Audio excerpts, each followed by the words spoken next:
My name is Amora, and I always knew I was different. Not just because I was adopted, but because everyone around me treated me like I didn't belong. Tonight, at my own family dinner, that truth slammed into me harder than ever. My sister's fork paused midair, her eyes cold, and she said, "Go eat somewhere else, adopted kids don't count." The room fell silent, a weight pressing down on my chest. I felt my heart twist, disbelief and quiet fury mixing into something fierce and alive.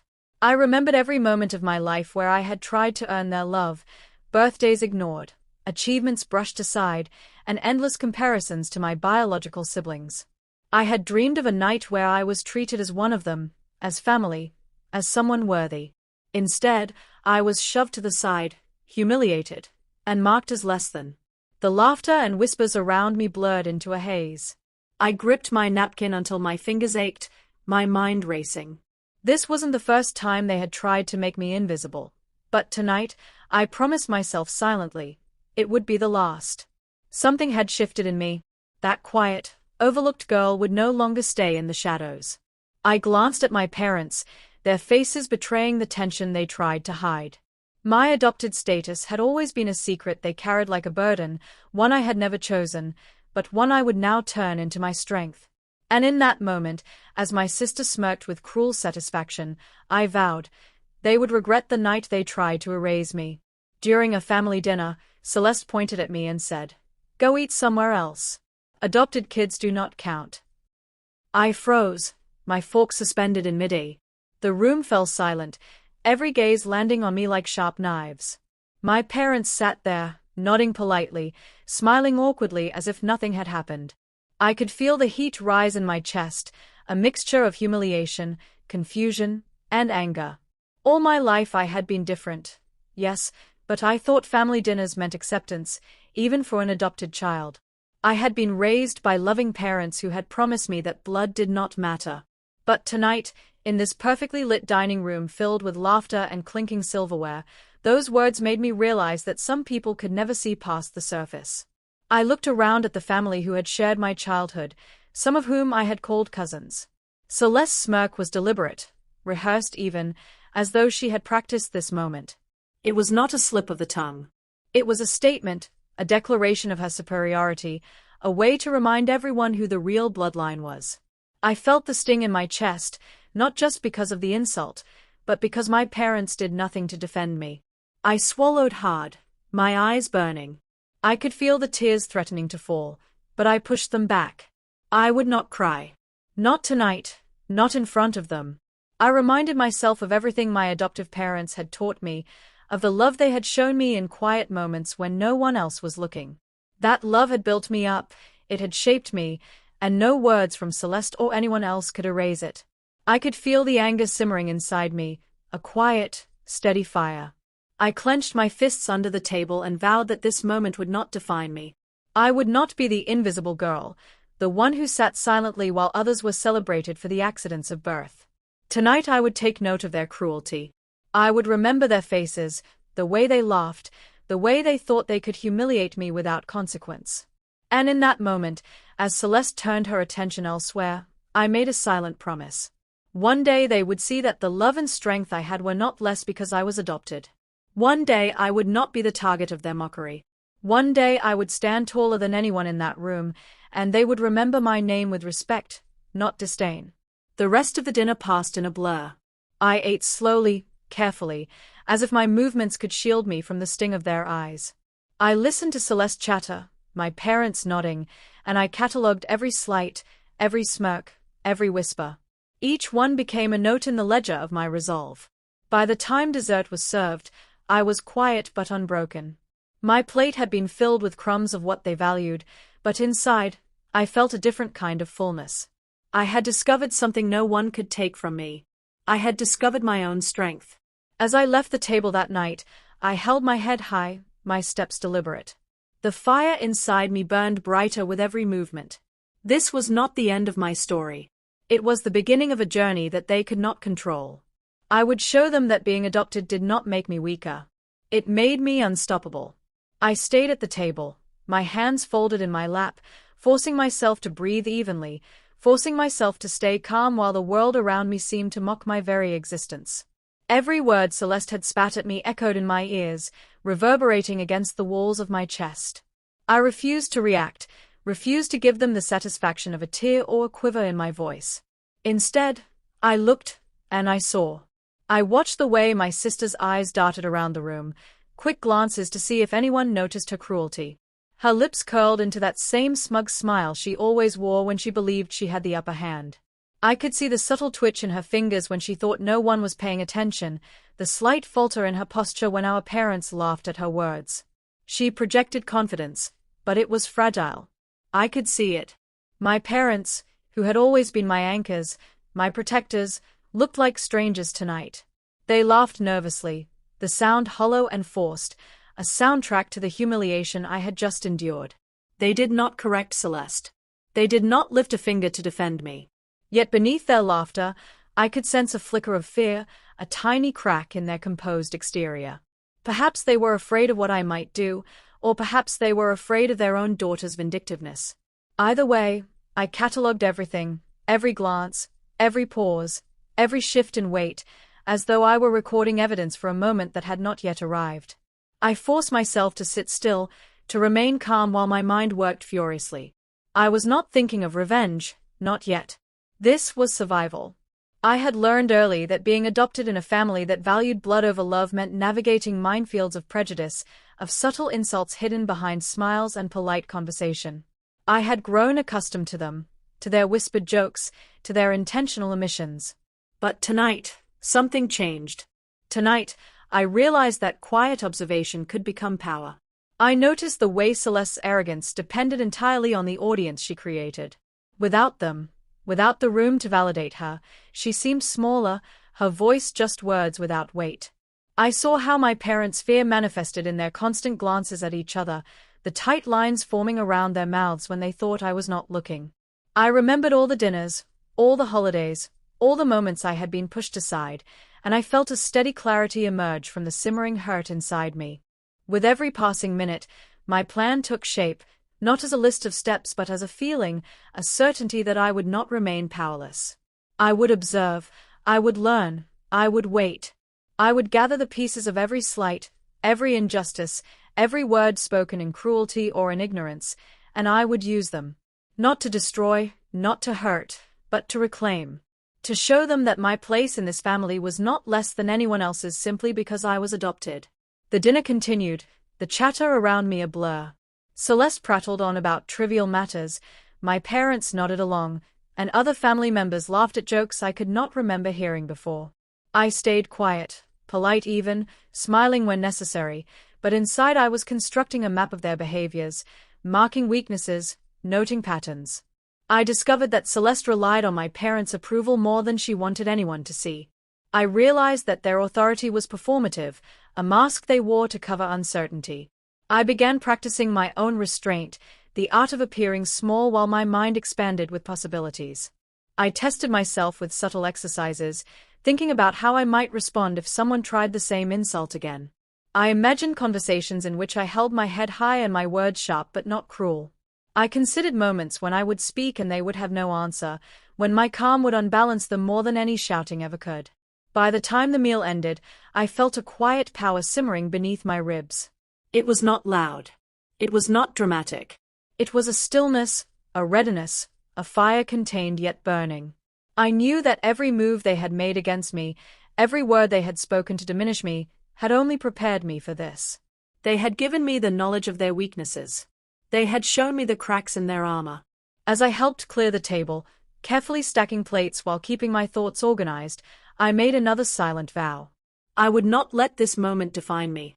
I would not let their words diminish my worth. I would move forward with precision and patience.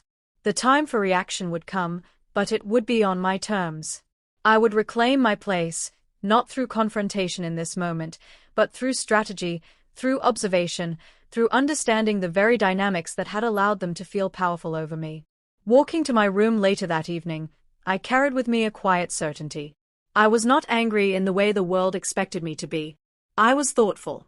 I was ready.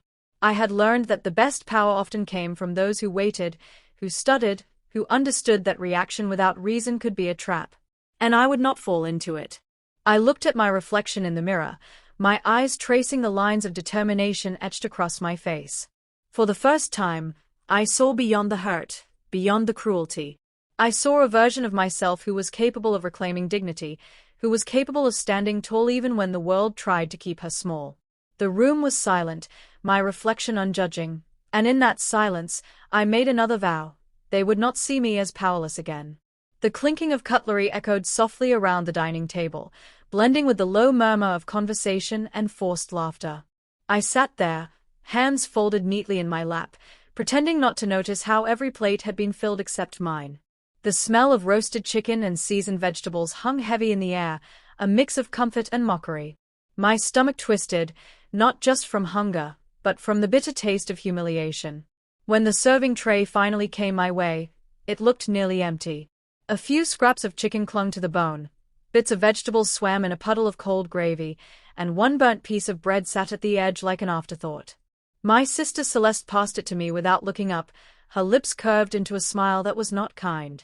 My parents kept eating, their eyes fixed anywhere but on me. I swallowed the lump in my throat, lifted my chin slightly, and forced a smile. "Thank you," I murmured, pretending it did not matter. But inside, it did. It mattered more than I could ever put into words. The scrape of the serving spoon against the tray sounded louder than usual as I scooped what little remained onto my plate. The contrast was sharp, their plates brimming with perfectly cut portions while mine held only remnants. I made myself chew slowly, as though I had all the food I wanted, as though the sting of being served last did not pierce deep into my chest. Every bite felt heavier than the last. The taste of the food no longer mattered, it was the message that I was being fed after everyone else that burned. I had lived through small slights before, moments brushed off as mistakes or oversights, but this was different. This was deliberate. I could feel it in the silence, in the way my sister leaned closer to whisper something to our cousin, both of them laughing softly. I took a sip of water to steady myself. My eyes drifted to my parents, who avoided mine. My mother pretended to be focused on cutting her food, and my father cleared his throat unnecessarily, as though the sound could fill the space of his discomfort. They did not need to say anything. Their silence spoke loud enough. As I watched them, something inside me hardened. I had spent years trying to earn my place at this table, behaving, excelling in school, being kind even when others were not. I had believed that if I was good enough, patient enough, they would eventually see me as one of their own, not as the adopted one. But this moment, this empty plate, made me realize something. It was not about being good enough. It was about power. Celeste had it. My parents had it. And I was expected to stay grateful for the scraps, literal and emotional. I smiled again, a practiced, polite smile that did not reach my eyes. "This is delicious," I said, my voice steady. A few heads turned, maybe surprised that I was speaking at all. Celeste tilted her head slightly, her fork frozen mid-E. I met her gaze and held it for a heartbeat longer than she expected. For a moment, I saw it, that flicker of uncertainty. She did not like when I did not crumble. She fed on weakness, and tonight, I refused to give it to her. Inside, though, my anger simmered quietly. It was not the kind that made you lash out. It was deeper, colder, more focused. It was the kind that taught you patience. I did not need to argue. I did not need to shout or cry. I only needed to remember this, the weight of the fork in my hand, the hollow feeling in my stomach, the way everyone pretended not to notice. Because one day, I would make sure they did. When the plates were cleared, I rose from my seat to help, as I always did. Celeste shot me a look that seemed to say, "Still trying to please them?" But I ignored her. I took each dish from the table with care, stacking them neatly, the clatter of porcelain a steady rhythm against the silence. My hands moved automatically, but my mind was elsewhere, crafting thoughts, building resolve. I thought about what it meant to be family. To me, it had always meant love, loyalty, and belonging. But to them, it seemed to mean lineage, blood, and image. I was the outsider who had been let in, but only on their terms. Yet, even as I realized this painful truth, I also realized something else. They had underestimated me. They thought my silence meant weakness. They thought my politeness meant acceptance. But I was simply learning who they truly were and who I needed to become to rise above them. Every humiliation they handed me was fuel. Every slight, every insult, every ignored plea was shaping me into someone stronger. When the dishes were done, I stood by the kitchen window, looking out at the dark sky. The night was quiet, the kind of quiet that made you think too much.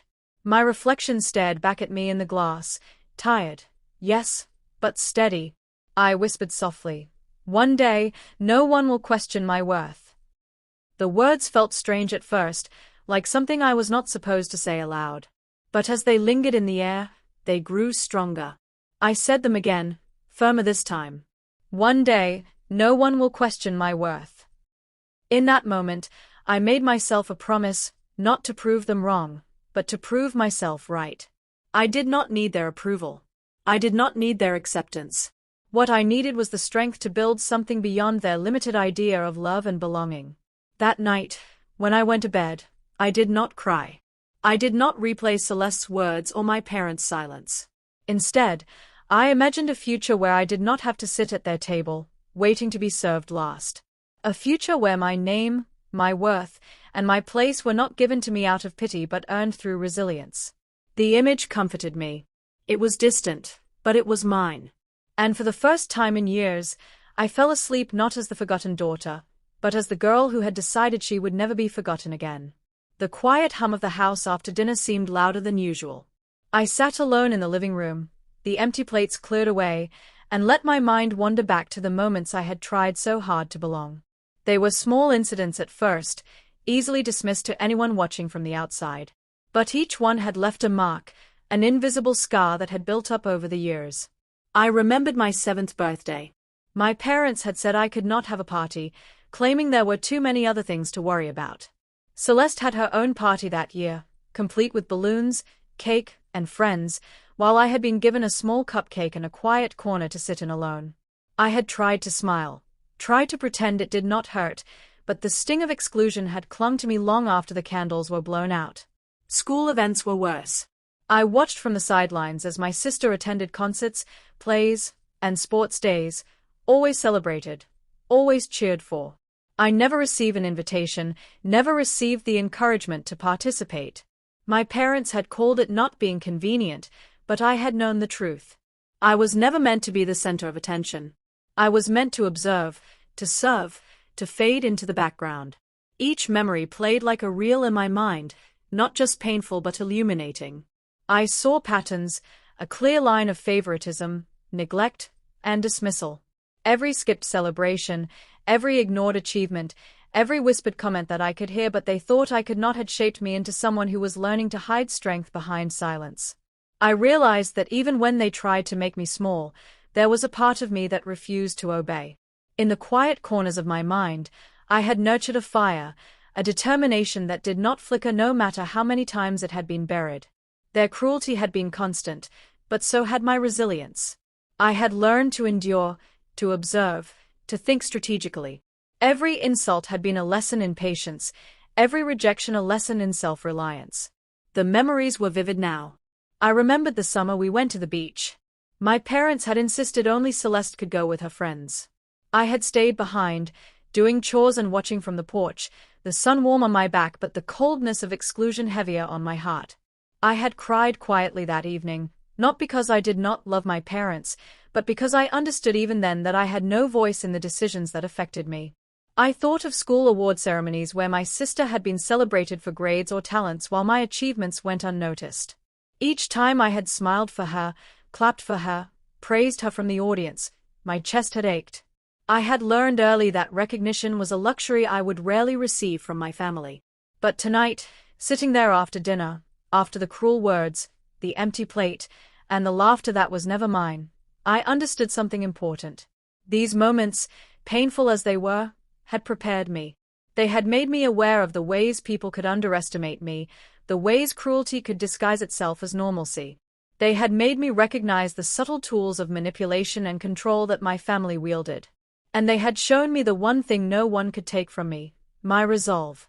I thought about how many times I had tried to speak up and been silenced. The arguments I had lost before even starting, the protests I had made dismissed with a shrug or a scoff. I remembered the feeling of being invisible in a room full of people who were supposed to love me. And I realized that the injustice I had faced was not the end of my story. It was the foundation of the person I was becoming. Every rejection had been a push, every slight a nudge, every dismissive gesture a lesson in strategy. I had learned to endure. I had learned to wait. And I had learned to grow stronger when no one was looking. My identity, I now understood, was not defined by their cruelty or their neglect. My identity was defined by how I responded to it, by how I transformed the pain into something that could never be taken from me. I let myself breathe for a moment, acknowledging the hurt, the sadness, and the anger. I did not try to suppress it this time. I let it settle in my chest, a reminder of what I had survived and what I was capable of overcoming. I whispered to myself, softly, almost like a prayer, I will not be defined by them. I will rise above. The quiet fire that had been smoldering for years now burned more brightly. I could feel it in my hands, in my chest, in the way my heart beat with purpose. I was done being invisible. I was done accepting crumbs or silence as my portion of life. Each rejection had only strengthened me, teaching me lessons no one else could, preparing me for the moment when I would finally claim the space and respect I deserved. As I stared out the window into the night, the moonlight casting shadows across the room, I felt a sense of clarity I had never known before. I was not weak. I was not insignificant. I was Celeste's equal, my parents' equal, my own person with the strength and intelligence to navigate whatever came next. And I would. The memories of rejection, once painful, now served as markers, reminders of where I had been and how far I could go. I smiled, a small but determined curve of my lips, feeling the weight of the past lift slightly, replaced with a sense of purpose. I was no longer just a victim of circumstance. I was a strategist, a thinker, a young woman who had learned to endure cruelty and transform it into resilience. Tonight, I did not need recognition or validation. I did not need to prove myself to anyone but myself. I had endured, I had survived, and I had learned. And in that learning, I found my power. I whispered again, this time louder, firmer, I am not defined by them. I am defined by me. One day, everyone will see it.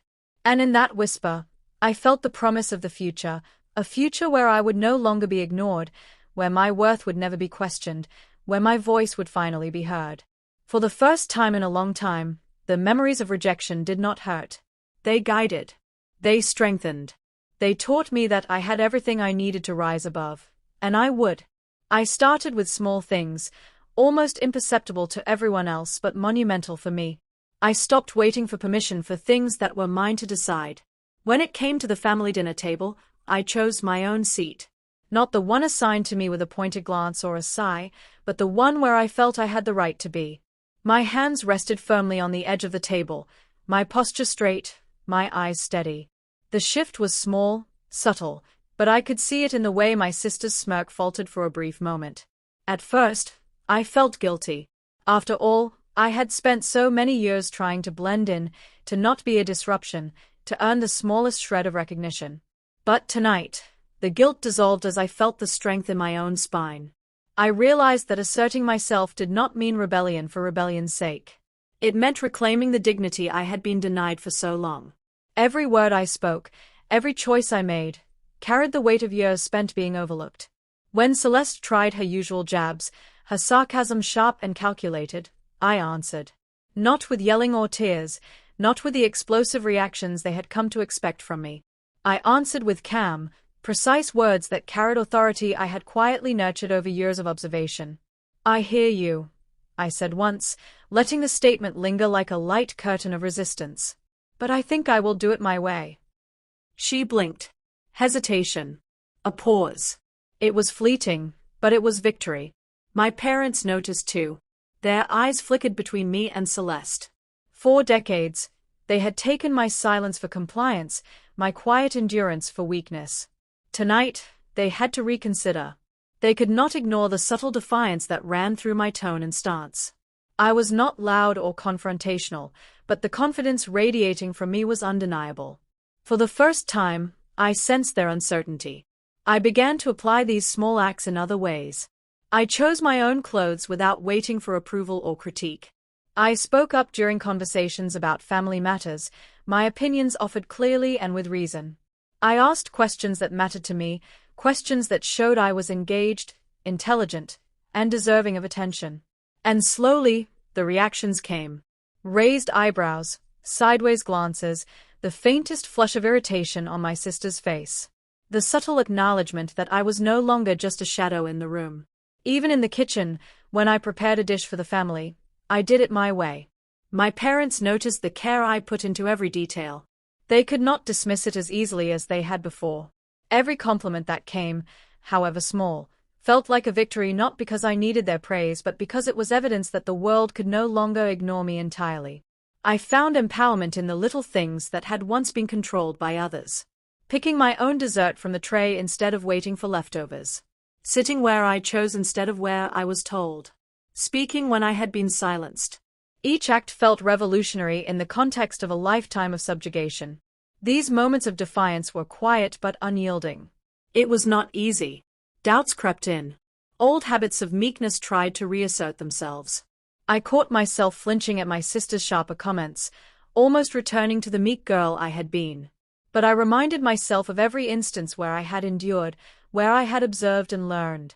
I had survived worse. I had waited and grown stronger. The small victories now were the first visible signs that my strategy of patience and silent growth was taking effect. I began to notice changes in others around me. Friends and cousins who had always assumed my compliance now watched me differently. Some nodded in quiet support when I spoke up. Others whispered words of encouragement later when they thought I was not listening. The small acts of defiance that had begun as personal victories now carried ripple effects, creating a subtle shift in the family dynamics that I had longed to influence. At night, I reflected on these victories. Each one was small, yet cumulative. Each one reminded me of the power I had when I claimed my space and voice. I realized that these moments were not about revenge or anger anymore. They were about establishing a new baseline of respect. They were about demonstrating that I was capable of defining my own identity, independent of the cruelty I had endured. I promised myself that I would continue. No matter how minor the next act might seem, it was part of a larger plan of self-respect and empowerment. I would not allow anyone, even my own family, to dictate my worth or undermine the life I was determined to live. Each day, each decision, each calm yet firm response built the foundation of the woman I was becoming. Even when my sister tried to regain control with sarcasm or subtle manipulation, I did not falter. I listened carefully, assessed her tactics, and responded not with retaliation but with measured confidence. Every interruption, every attempt to belittle me, became an opportunity to assert my presence calmly and effectively. By the end of the week, I could see the difference. My sister no longer assumed that her words alone could dominate the room. My parents paused before dismissing me, unsure if their usual methods would work anymore. And I felt it in my chest, a steady warmth of strength, a quiet pride that had nothing to do with their approval. I realized that these small victories, these subtle defiance acts, were the beginning of a transformation that no one could undo.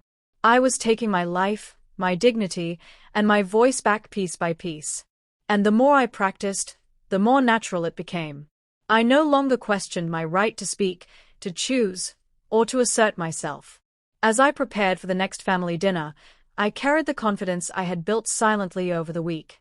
I knew that more challenges would come, that my sister would not surrender easily, and that my parents might still try to maintain control.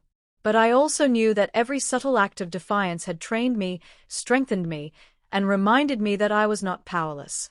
Tonight, I was ready for anything. I would speak, act, and exist unapologetically in the space I had claimed for myself. Every step I took was a reminder that I was no longer invisible, no longer secondary, and no longer the timid girl who had waited for crumbs of attention. And as I glanced at the reflection of myself in the mirror before leaving the house, I smiled.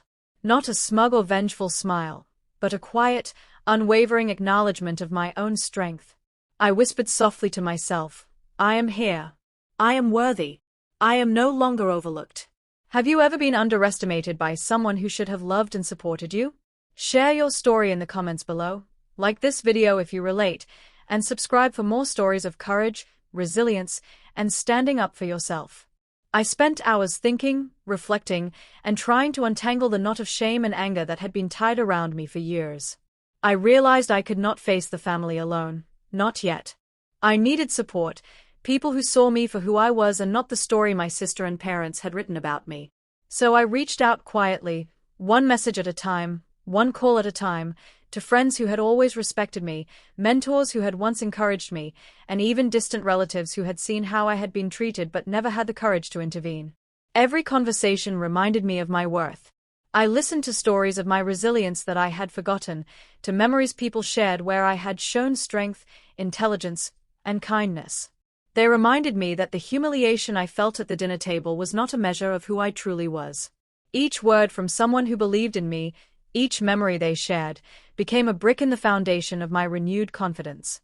I began to see patterns, the ways my family had tried to minimize me, and I also began to see my own power in contrast. I understood that their cruelty came from fear, from insecurity, and from a need to control. It was not about me personally, it was about their inability to accept someone outside their definition of family being equal or stronger. Talking with my mentors gave me strategies, not for revenge, but for reclaiming respect. They taught me the power of calm confidence, the effectiveness of observing before acting, and the way subtlety could carry far more impact than shouting or confrontations. I practiced these lessons, first in my mind, then in small interactions outside the house, with colleagues and friends. Each successful moment strengthened the muscles of self-respect I had almost forgotten existed. The more I shared, the more I realized I was not alone. There were people who had faced cruelty, bias, and unfairness and had overcome it. Their stories intertwined with mine, creating a tapestry of collective resilience. I felt lifted by their courage and strengthened by their examples.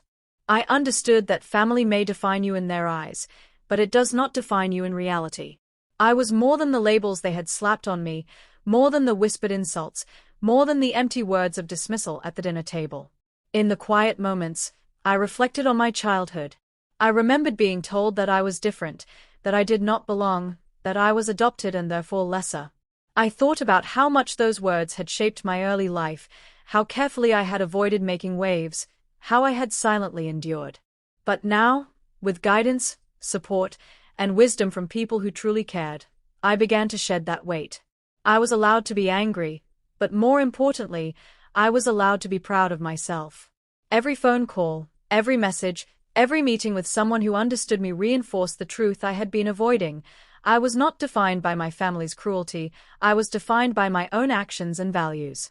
I realized that I had spent so long seeking approval from those who could not give it, that I had almost forgotten the satisfaction of knowing my own strength. I began journaling again, writing down every moment of humiliation and pairing it with the lesson I had learned from it.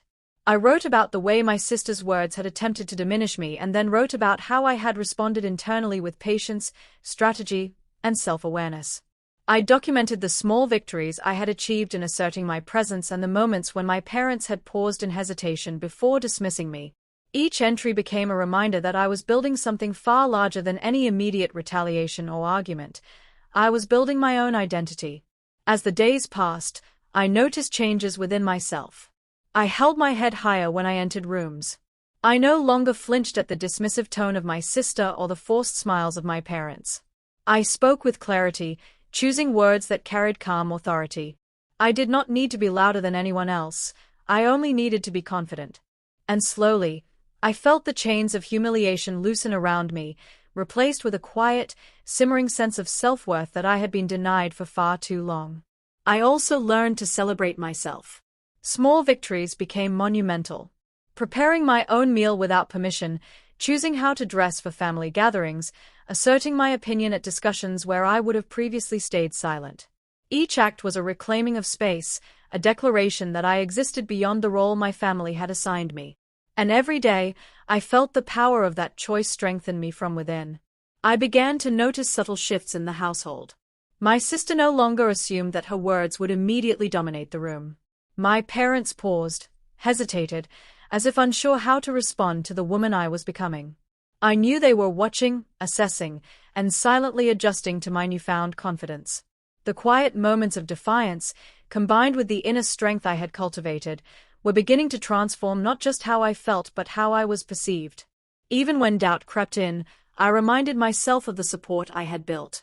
I thought of the friends, mentors, and relatives who had spoken encouragement into my life. I thought of the moments when I had successfully asserted myself and seen the subtle acknowledgement in their eyes. These reminders reinforced the truth I was beginning to live. I was not powerless, I was not invisible, and I would no longer accept being diminished. In the evenings, when the house was quiet and I reflected on the day, I allowed myself to feel pride. Not the pride that came from external validation, but the pride that came from knowing I had survived, endured, and grown stronger. I had taken the first major step from being defined by others to defining myself. I had found strength where there had once been despair, clarity where there had once been confusion, and courage where there had once been fear. By the time the next family dinner approached, I was ready. I entered the room with my head held high, with calm eyes that had seen far more than they allowed anyone to know. I had practiced, I had reflected, I had sought counsel, and I had grown. Tonight would be different, not because of confrontation or loud arguments, but because of the quiet, unshakable power I carried with me. I knew that the path ahead would still have challenges, that my sister would still attempt to assert her dominance, and that my parents would try to maintain the old order. But I also knew that my inner strength, nurtured by those who truly cared and by my own relentless self-reflection, was unshakable. I was no longer a passive participant in the narrative of my life. I was an active author, shaping each moment with confidence, strategy, and quiet resilience. For the first time in my life, I felt truly seen by myself. I did not need permission to occupy space, to speak my mind, or to assert my value. And that realization, that self-acknowledgement, became the foundation of every choice I made moving forward. I was no longer defined by my adoption, by my sister's cruelty, or by my parents' blind favoritism. I was defined by my own strength, wisdom, and courage. Have you ever found your inner strength after being overlooked or underestimated? Share your experiences in the comments, like this video if you relate, and subscribe to follow stories of resilience, self-discovery, and standing up for yourself in the face of family challenges. The evening arrived, and the air in the house felt heavier than usual. I had spent the entire day preparing myself, practicing the words I would speak, imagining the tone, the calmness I would carry, and the steadiness of my gaze. I was no longer the timid girl who had swallowed insult after insult. Tonight, I would speak my truth, and I would do it without shouting, without tears, without begging for acknowledgement.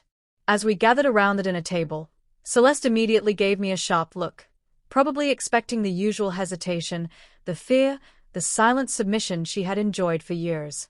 But I did not flinch. I held my head high and let my eyes meet hers. I could feel the tension, the uncertainty in her posture, as if she sensed a change that she had not anticipated. The plates were served, and the murmurs of casual family conversation filled the air. I waited until the moment was right, letting the normalcy of the dinner make my words land with more weight. I took a deep breath, placed my hands on the table, and calmly spoke. Celeste, I need to tell you how your words that night affected me. When you told me to go eat somewhere else because adopted children do not count, it hurt me deeply. It was not just a passing comment. It made me feel invisible, unworthy, and unrecognized in a family that should have supported me. The room froze. I could see the shock on her face, the sudden discomfort as if my words had punctured the bubble of superiority she had built around herself. My parents shifted in their chairs, their laughter from before completely absent. I noticed their hands clenching, a sign that they were caught between their loyalty to their biological daughter and the undeniable truth I had just spoken. I continued, my voice steady, calm, but filled with the weight of years of injustice. Those words did more than hurt me once. They shaped how I viewed myself for years. They made me question my place in this family, my worth as a daughter, and my right to be seen. I have lived with that pain quietly for too long, but tonight I will not remain silent. Celeste's eyes darted around the room, searching for allies, but no one spoke. Her usual smugness had evaporated, replaced by confusion and a hint of fear. My parents remained quiet, their silence louder than any words they could have said. It was the first time I realized that speaking truth calmly, without anger or tears, could have such power. It forced attention, demanded listening, and left the other person defenseless against facts. I took a breath, letting my words linger in the room. I am part of this family. I am your sister sibling. I am your daughter. And being adopted does not make me less deserving of respect, love, or recognition. I deserve to be treated with dignity, just like anyone else here. For a moment, the only sound was the faint clinking of silverware and the hum of the chandelier lights above. I could feel the tension in the room shift. The authority that my parents and Celeste had relied on for so long began to crumble, if only slightly. Their usual dismissal and control had no weight against the certainty in my voice. Celeste opened her mouth as if to argue, but I held up a hand, gently, without aggression. No arguments, no excuses. I am simply stating the truth. I am no longer going to let anyone diminish my presence or my value in this family. It is my choice to be seen and to be respected. I noticed her smirk falter, replaced by a subtle tremor in her lips. It was the first visible crack in the armor she had used to intimidate me for years. My parents exchanged a glance, their expressions a mixture of shock and silent acknowledgement. They could no longer pretend that my feelings were irrelevant, that my voice could be ignored. I finished, feeling a surge of quiet power, a sense of freedom I had not known before. I hope from now on, we can interact as a family with respect and understanding. I am willing to participate, to contribute, and to be present fully, but I will not accept cruelty or dismissal anymore. My presence is not negotiable, and neither is my dignity. For a few moments, nobody spoke. The room felt suspended in the weight of my declaration. And then, slowly, the dynamic shifted. My parents' posture softened slightly, Celeste avoided my gaze, and the rest of the family began to look at me differently. I realized that my voice, when spoken with calm authority, had changed the energy at the table. Inside, I felt a mixture of relief and triumph. Relief because I had finally spoken my truth without fear, and triumph because I had seen that even in a room filled with power imbalances and cruelty, calm confidence and honesty could assert itself with immense force. I knew this was only the first confrontation, but it set a precedent. The family could no longer dismiss me or my feelings so easily. They could no longer expect me to quietly endure insult after insult. I had found the strength to stand up for myself, and that strength was undeniable. That night, I went to bed feeling lighter than I had in years. My anger had not vanished, but it had transformed into clarity and resolve. I had learned that confrontation did not have to be loud or chaotic to be effective. It could be quiet, precise, and deliberate, leaving a lasting impression that could not be ignored. From that moment, I understood that my journey was not just about being acknowledged as an adopted child, but about claiming my space in the family, asserting my value, and ensuring that no one could ever make me feel invisible again. Each dinner, each gathering, each interaction would be an opportunity to reinforce that truth, to show that respect and recognition were not optional for me, they were essential. The day of the family reunion arrived with a mixture of tension and anticipation. I knew that this gathering would be different from the usual dinners where whispers and glances reminded me of my place.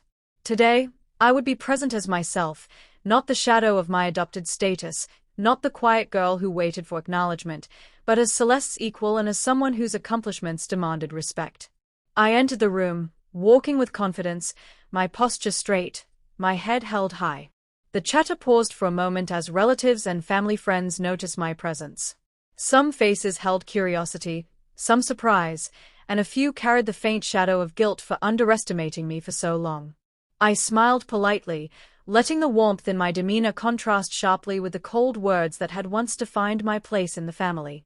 As the introductions and greetings progressed, conversations naturally turned to my life outside the family circle.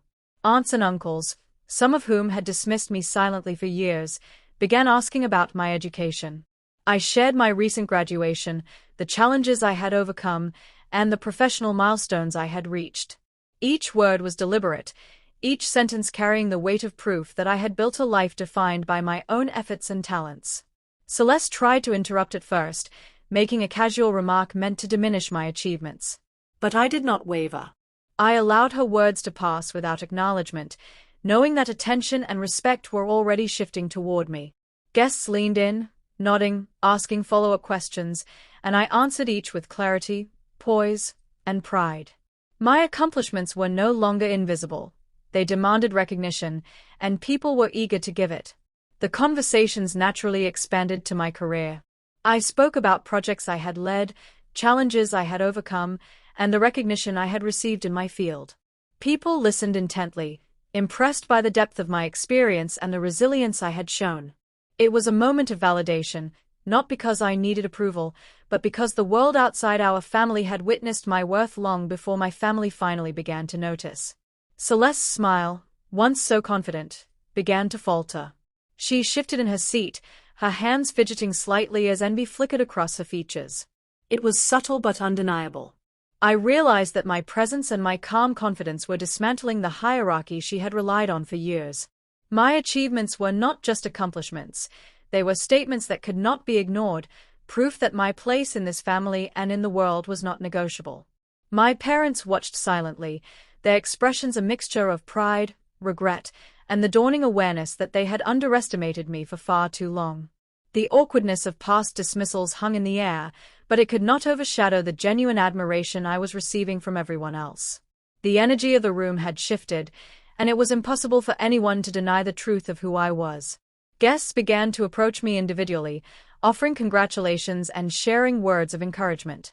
Their recognition was not just polite acknowledgement, it was validation that the years of being overlooked, silenced, and treated as less than had not diminished my worth. I felt a surge of confidence and calm satisfaction, knowing that my place was being solidified through quiet achievement and dignity rather than confrontation alone. Celeste tried one last effort to regain control of the conversation, making a pointed remark about my upbringing, hinting at my adoption as if it were a flaw. I did not flinch.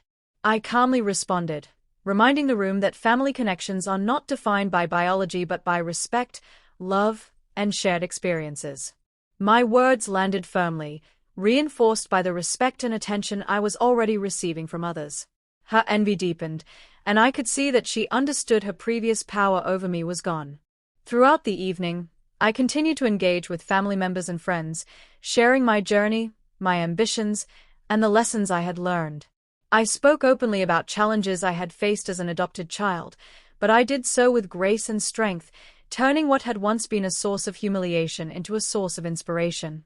People were drawn to my story, recognizing the courage and resilience that had shaped me. By the end of the gathering, the dynamic had shifted completely. I was no longer the girl who waited silently for scraps of attention or approval. I had claimed my space, my voice, and my recognition. Guests who had once dismissed me now approached me with admiration and respect. My parents could no longer ignore the truth that I was not only part of the family, but I was someone who had proven her worth through her actions and character. As I looked around the room, I felt a deep sense of satisfaction. My achievements were no longer invisible.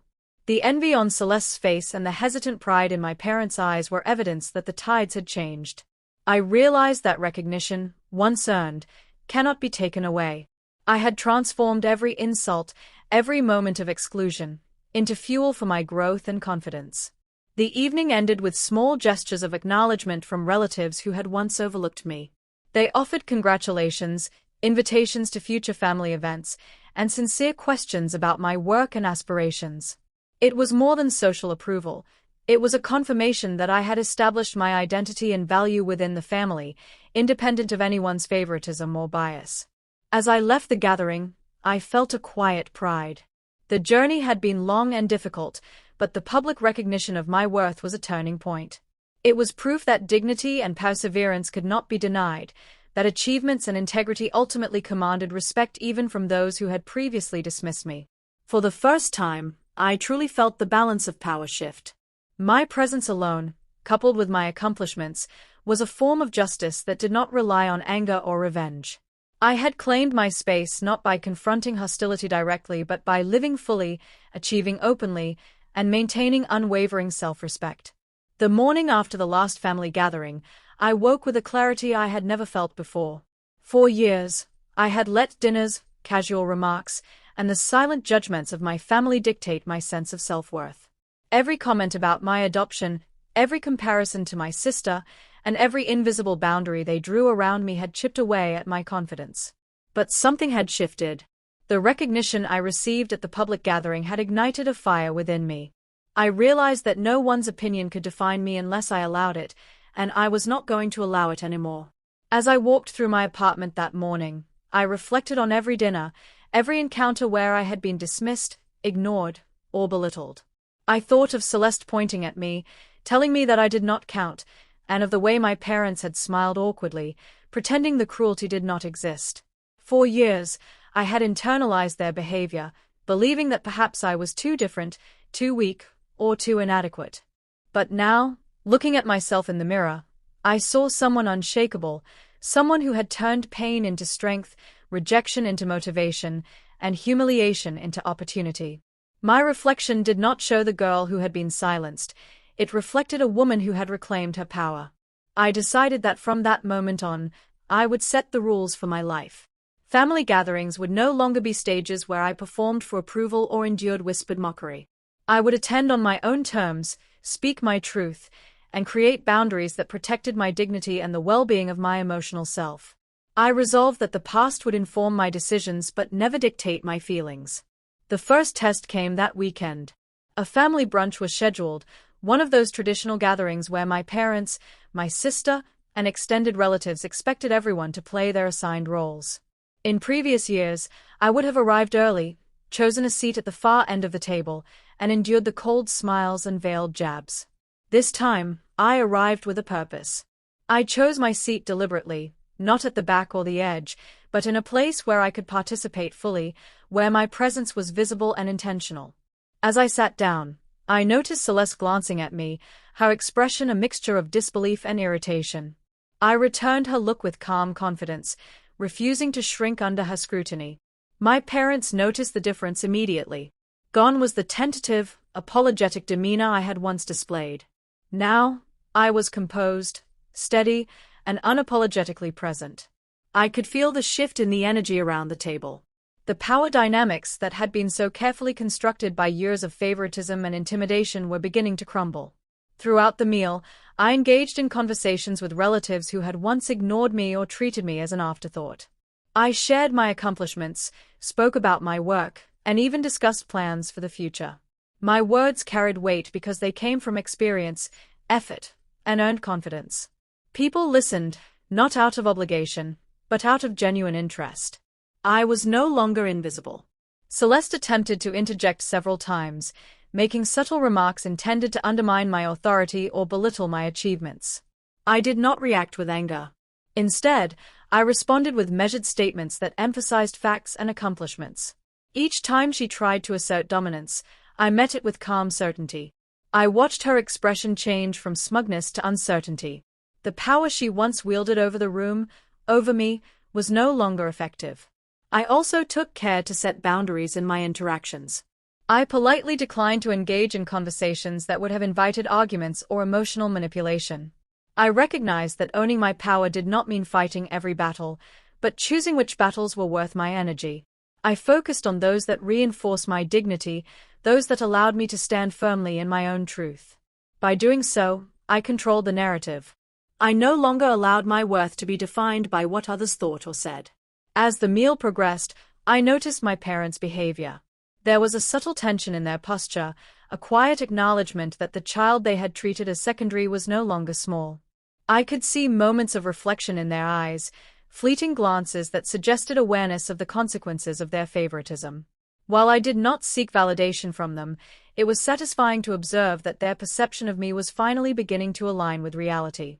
After the brunch, I suggested a casual walk in the garden, inviting a few relatives who had shown genuine support or curiosity about my life. The walk allowed me to share personal insights and experiences outside the constraints of the formal dining table. I spoke openly about the challenges of being adopted, about navigating a family structure where favoritism was clear, and about the journey of finding my own voice. Those who listened responded with encouragement and respect. It was a moment of connection that contrasted sharply with the tension and hierarchy of previous family events. Throughout the day, I practiced asserting my independence in small ways. I made decisions without consulting Celeste or my parents on matters that directly affected me. I expressed preferences confidently, from the choice of activities to how I participated in conversations. Each decision, each assertion of self, reinforced the truth I had embraced. My identity and value were mine to define. By evening, the cumulative effect of my actions was evident. Celeste's attempts at dominance had softened, her body language signaling irritation and resignation. My parents, while not fully reconciled with the shifts, showed cautious respect. Guests and extended family members approached me with genuine curiosity about my life, my achievements, and my future plans. I realized that owning my power was not about confrontation alone. It was about living with integrity, confidence, and clarity of purpose. The day ended with a quiet moment alone on the balcony. The cool air brushed against my face as I reflected on the transformation I had enacted. I had claimed my space not with anger or vengeance, but through presence, poise, and unwavering self-respect. I understood that power is not something granted by others, but something claimed by those who refuse to allow external forces to define their worth. I also took a moment to consider the broader implications. Owning my power meant that I could protect myself from future attempts at marginalization. It meant that I could influence the environment around me positively, inspiring younger family members, friends, and even strangers to recognize their own value. I felt a sense of responsibility, a duty to maintain the strength I had cultivated, not only for myself but for anyone who might look to my journey as a model of resilience and self-determination. In the days that followed, I continued to practice these principles. Each family interaction became an opportunity to reinforce my boundaries, assert my worth, and communicate my identity confidently. I no longer waited for recognition. I created it. I no longer accepted marginalization. I corrected it. Every step I took was deliberate, grounded in the understanding that my life and my value were mine to define, irrespective of the biases and judgments of others. Owning my power became a daily practice, a mindset that extended beyond family gatherings. In work, friendships, and public interactions, I applied the same principles: clarity, integrity, and presence.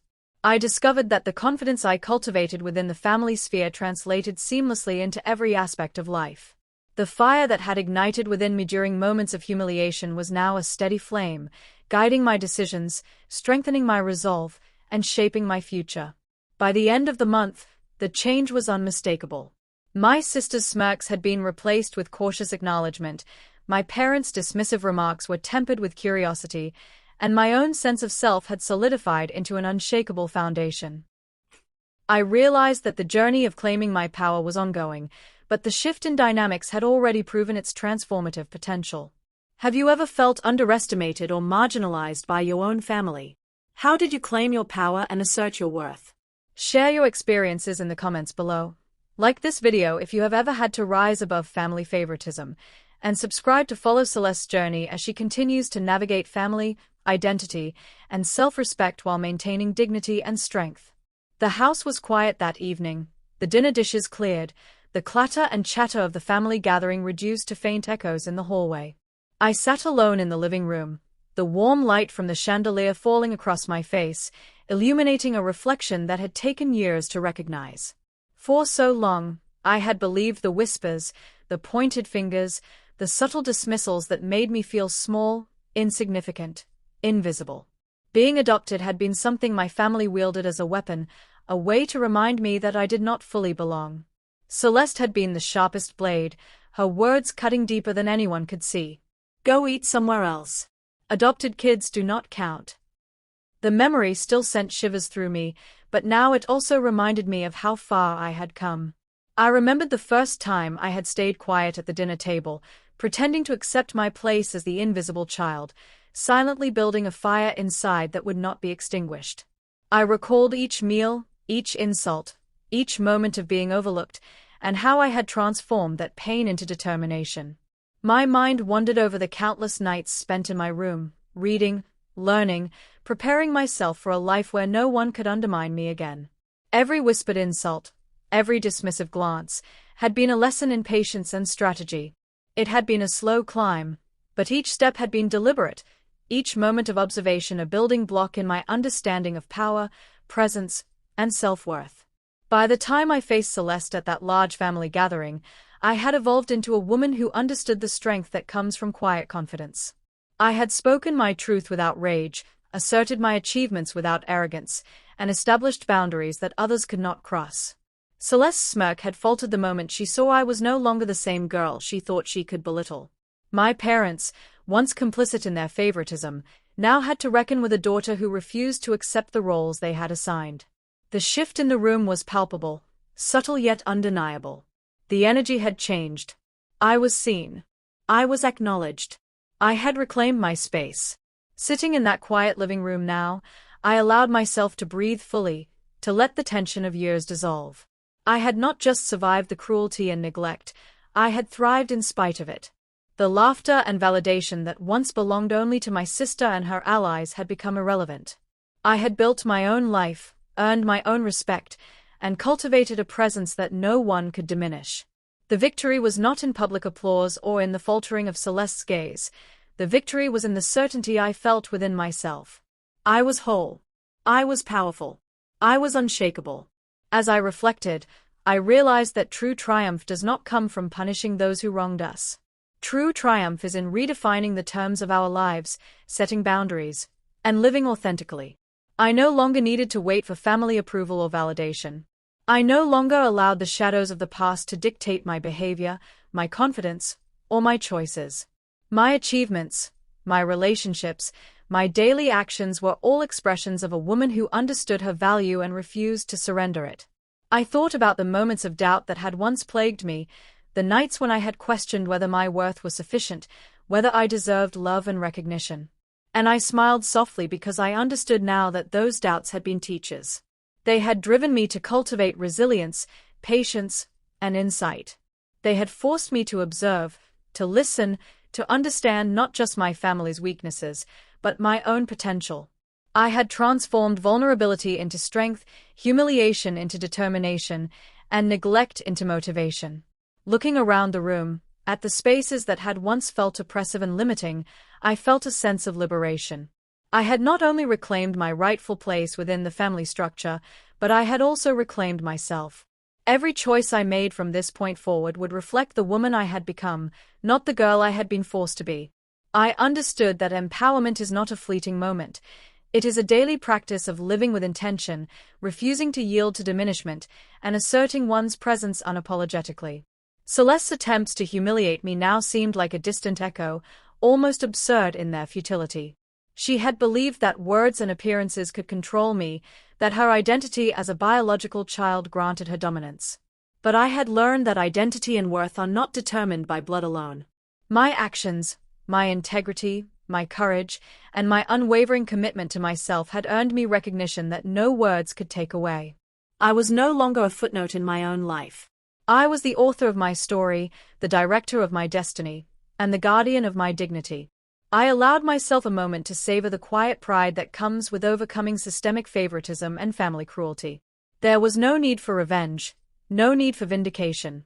The satisfaction came from knowing that I had risen, that I had claimed my place in the world and in my family without compromising who I am.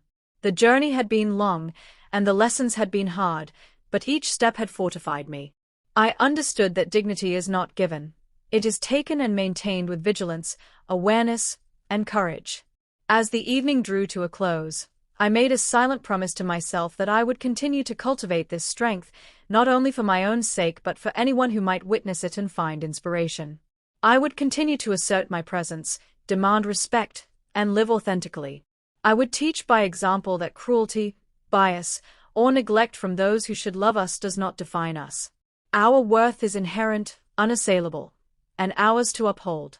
Finally, I allowed a sense of peace to settle over me. The power I had claimed was no longer a response to past wounds, it was a foundation for the future. I had proven to myself that silence in the face of injustice could transform into a voice of clarity, that observation could become insight, and that resilience could become power. I had turned humiliation into triumph, invisibility into presence, and rejection into a declaration of self-worth. Sitting here now, reflecting on everything, I realize how far I have come. I remember the nights when I felt invisible, the dinners where my presence was ignored, the cruel words that were meant to diminish me. I remember the sting of being called less than because I was adopted, the weight of exclusion, and the silence of my parents when they failed to defend me.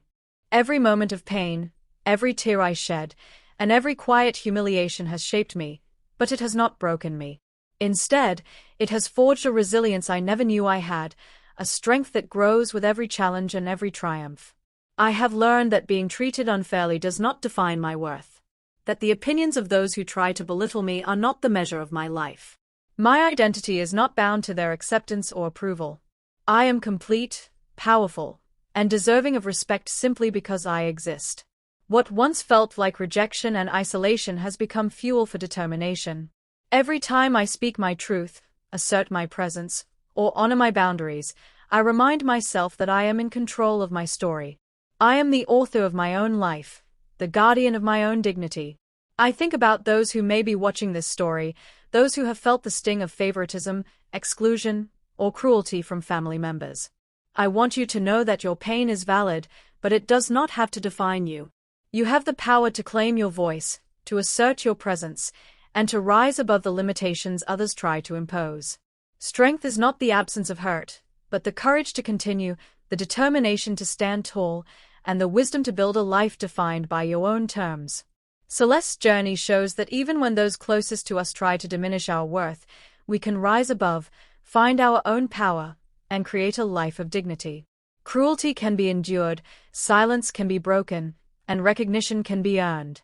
The girl who once waited for scraps, the daughter who once felt invisible, has become a woman who commands respect, honors her achievements, and refuses to be silenced. The fire that was ignited by injustice has become a guiding light, a symbol of resilience, and a promise to never accept less than I deserve. If this story inspired you, please like this video, share it with someone who needs to hear it, and subscribe to the channel for more stories of strength and triumph. I want to hear your voice too. Comment below if you have ever been overlooked, underestimated, or silenced by those who should have loved you, and tell us how you reclaimed your power. Together, we can build a community where dignity is honored, strength is celebrated, and no one is forced to sit at the table of life feeling less than they are. Remember, your worth is not determined by others, your presence is not defined by approval, and your life is yours to live with courage, confidence, and unwavering self-respect.